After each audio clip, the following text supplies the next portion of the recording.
Hello students, here we will see the next topic of 10th chapter animal tissue is bone.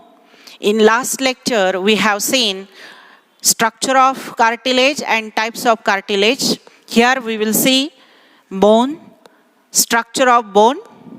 Bone is characterized by hard matrix called as osine.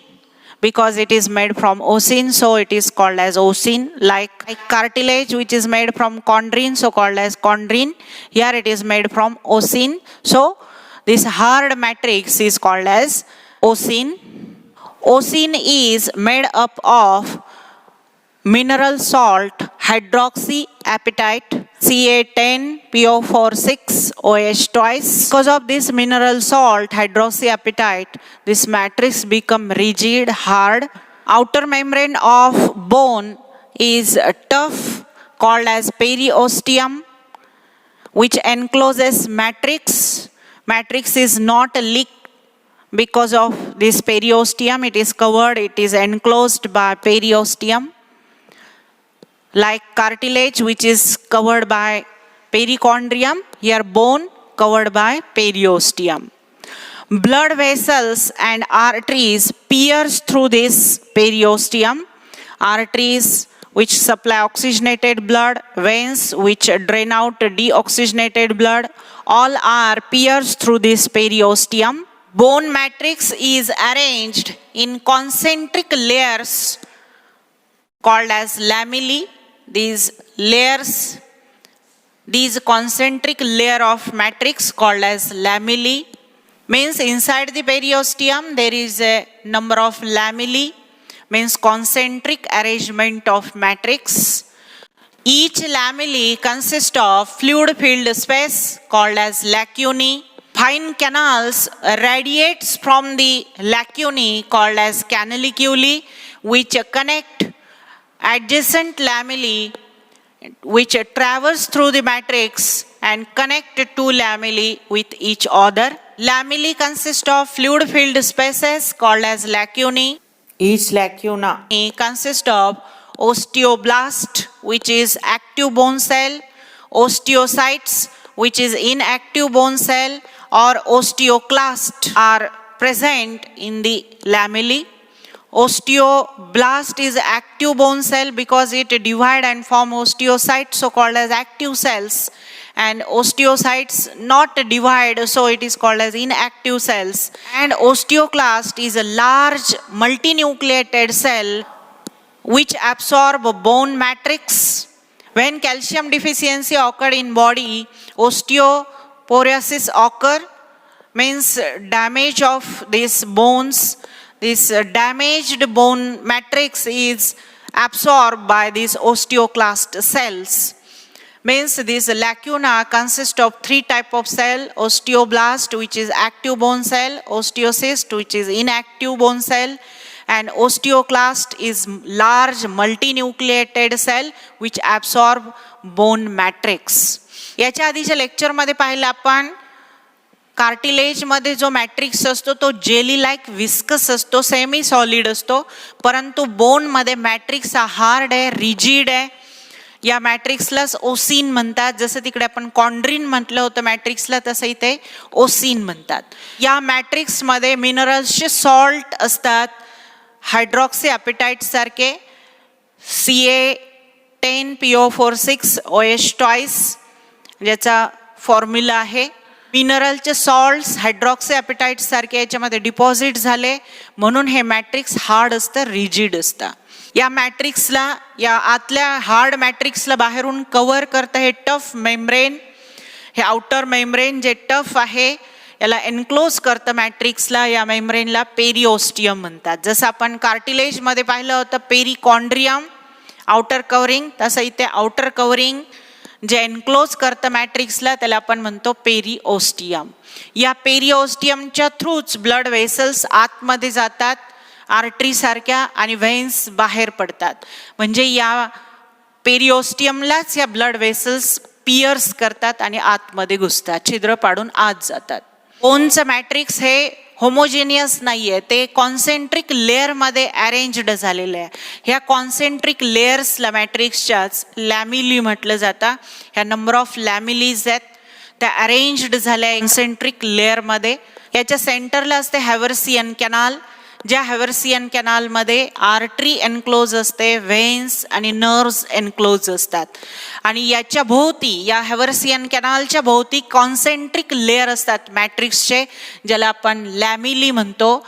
या concentric लेअरलाच काय म्हटलं जातं, लॅमिली.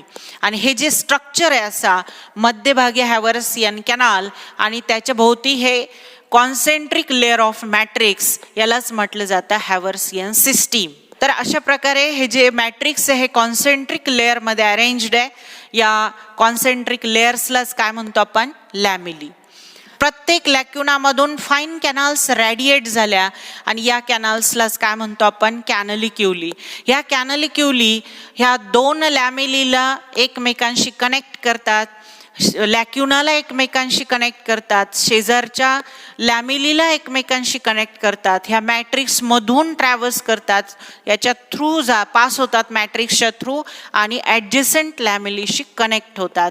या छोट्या fine कॅनल्सलाच काय म्हणतो आपण, कॅनलिक्युली. या फ्लुइड फिल्ड स्पेस लॅक्युनामध्येच 3 प्रकारच्या सेल्स असतात, ओस्टिओब्लास्ट, ओस्टिओसाइट्स अँड ओस्टिओक्लास्ट. ओस्टिओब्लास्ट म्हणजे ॲक्टिव्ह बोन सेल्स, ओस्टिओसाइट्स म्हणजे इनॲक्टिव्ह बोन सेल्स, म्हणजे ज्या डिव्हाइड होत नाही. ओस्टिओब्लास्ट म्हणजे ज्या डिव्हाइड होतात. आणि ओस्टिओक्लास्ट म्हणजे मल्टीन्यूक्लिएटेड लार्ज सेल असते, ती डॅमेज झालेल्या बोन्सला, याच्या मॅट्रिक्सलाच ॲब्सॉर्ब करते. याचे जे मिनरल्स आहेत, याचं जे मॅट्रिक्स आहे त्याला डिझॉल्व करते, त्याला ॲब्सॉर्ब करते. तर अशा प्रकारे या लॅक्युनामध्ये 3 प्रकारच्या सेल्स असू शकतात. Mammalian bone show peculiar Haversian system. म्हणजे फक्त मॅमलच्याच बोनमध्ये आपल्याला हॅव्हर्सियन सिस्टीम दिसते. Haversian system have centrally placed Haversian canal or central canal which encloses artery, vein, nerves, and around this central canal or Haversian canal concentric layer of matrix are arranged called as lamellae. Each lamellae consists of fluid filled spaces called as lacuna, and from each lacuna radiating fine canals called as canaliculi which connect two lacuna as well as adjacent lamellae which are piercing through the matrix and connect the adjacent lamellae called Haversian system. Mammalian bone मध्येच फक्त आपल्याला Haversian system दिसते. Haversian system हे mammalian बोनचं peculiar character आहे. हॅव्हर्सियन system फक्त आपल्याला mammalian bone मध्येच दिसते. काय असतं हॅव्हर्सियन सिस्टीम मध्ये? Haversian system have central canal called as Haversian canal. याच्या सेंटरला हॅव्हर्सियन कॅनाल असते किंवा सेंट्रल कॅनाल असते, ज्याच्यामधून आर्टरी, व्हेन आणि नर्व्स पास झालेले असतात. या हॅव्हर्सियन कॅनालच्याच आजूबाजूला कॉन्सेंट्रिक लेअरमध्ये मॅट्रिक्स अरेंज असतो, ज्याला आपण म्हणतो लॅमिली. आणि प्रत्येक लॅमिलीमध्ये number of fluid filled spaces असतात, ज्यांना म्हणतो आपण लॅक्युनी.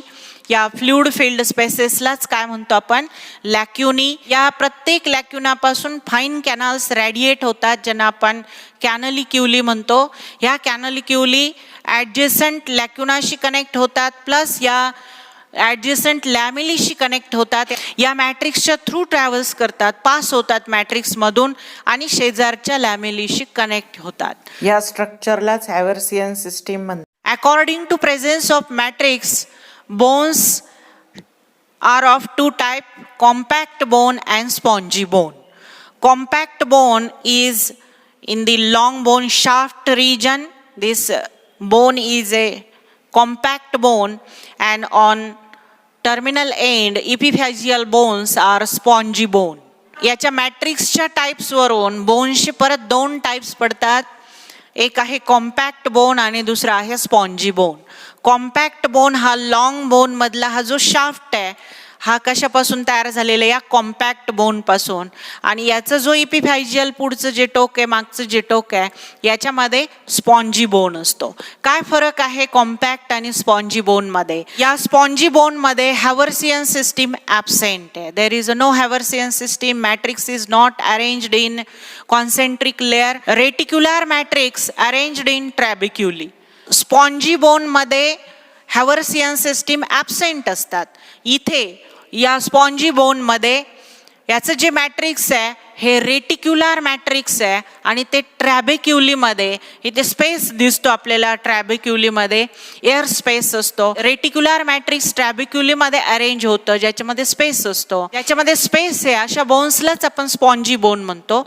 या स्पेसमध्ये रेड बोन मॅरो असतो. Spongy bone consist of red bone marrow which form RBC, WBC and platelet. या स्पॉन्जी बोन मध्ये रेड बोन मॅरो असतो, ज्या रेड बोन मॅरो पासूनच RBC, WBC आणि प्लॅटलेट्स तयार होतात. सेकंड टाइप आहे बोनचा, तो म्हणजे कॉम्पॅक्ट बोन. कॉम्पॅक्ट बोन मध्ये हॅव्हर्सियन सिस्टीम प्रेझेंट आहे आणि या स्पॉन्जी बोन मध्ये हॅव्हर्सियन सिस्टीम ॲब्सेंट आहे. इथे जो मॅट्रिक्स आहे तो कॉन्सेंट्रिक लेअर मध्ये अरेंज्ड आहे, ज्याला आपण लॅमिली असं म्हणतो.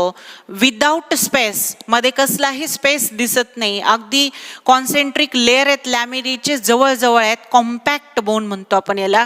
इथे मात्र हा जो रेटिक्युलर मॅट्रिक्स आहे ट्रॅबिक्युलीमध्ये अरेंज आहे आणि याच्यामध्ये आपल्याला स्पेस दिसतो, म्हणून आपण याला स्पॉन्जी बोन, याला कॉम्पॅक्ट बोन म्हणतो. Compact bone show Haversian system. Spongy bone do not have Haversian system. Compact bone having concentric layer of matrix as lamellae which is without space, but in spongy bone reticular matrix which is arranged in trabeculae which having space, and this space is filled with red bone marrow. Compact bone च्या मध्ये इथे space असतो, ज्या space मध्ये yellow bone marrow असतो, ज्याच्यामध्ये ॲडिपोज tissues असतात. Compact bone is present in the shaft of long bone which encloses a cavity called as marrow cavity. This marrow cavity filled by yellow bone marrow, means fatty tissue, adipose tissue. And in spongy bone there is a red bone marrow.